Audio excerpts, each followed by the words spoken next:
যে নারী রান্না করার সময় তিনটি কাজ করবে ওই নারীর কপাল খুলে যাবে। আল্লাহ পাক রব্বুল আলামিন ওই নারীকে সম্পদশালী বানিয়ে দিবেন। আল্লাহ পাক রব্বুল আলামিন ওই নারীর ঘরে বরকত নাজিল করবেন।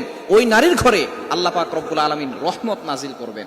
অনেক মা বোনেরা এখন কিন্তু সংসারের ভিতরে সুখ চান, শান্তি চান, ঘরের ভিতরে রহমত চান, বরকত চান। বিশেষ করে যে সমস্ত নারীরা সংসারে বরকত চান তারা কিন্তু অবশ্যই এই তিনটি কাজ করবেন। দেখবেন আপনার ঘরের ভিতরে শান্তি আসবে এবং আপনার রান্না সুস্বাদু হবে এবং আপনার রান্না যারা খাবে তারাই আপনার প্রশংসা করবে। আমরা অনেকেই কিন্তু নিজের প্রশংসা শুনতে চাই এবং অনেকেই আমরা ঘরের ভিতরে বরকত চাই, রহমত চাই।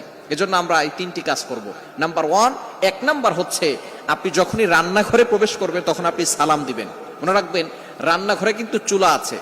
এই চুলা, গ্যাসের চুলা বলেন আর যেই চুলাই বলেন, এই চুলা থাকার কারণে যখন আপনি রাতের বেলা সেখানে থাকেন না, এখানে কিন্তু জিন জাতি থাকার সম্ভাবনা আছে। এই জন্য যখনই আপনি রান্নাঘরে ঢুকবেন তখনই সর্বপ্রথম 1 নাম্বার কাজ করবেন, সালাম দিবেন, আসসালামু আলাইকুম ওয়া রাহমাতুল্লাহ।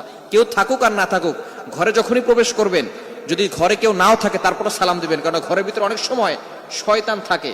আপনার সালাম দেওয়ার কারণে সেই শয়তান সেখান থেকে বের হয়ে যাবে। শয়তান আপনার ঘরের ভিতরে আর বসবাস করতে পারবে না, সেখান থেকে শয়তান বের হয়ে যাবে। আল্লাহ পাক রব্বুল আলামিন নিজে বলে দিয়েছেন, কোরআন খুলেন, আল্লাহ পাক রব্বুল আলামিন বলছেন 18 নম্বর পারা 17 নম্বর পৃষ্ঠা।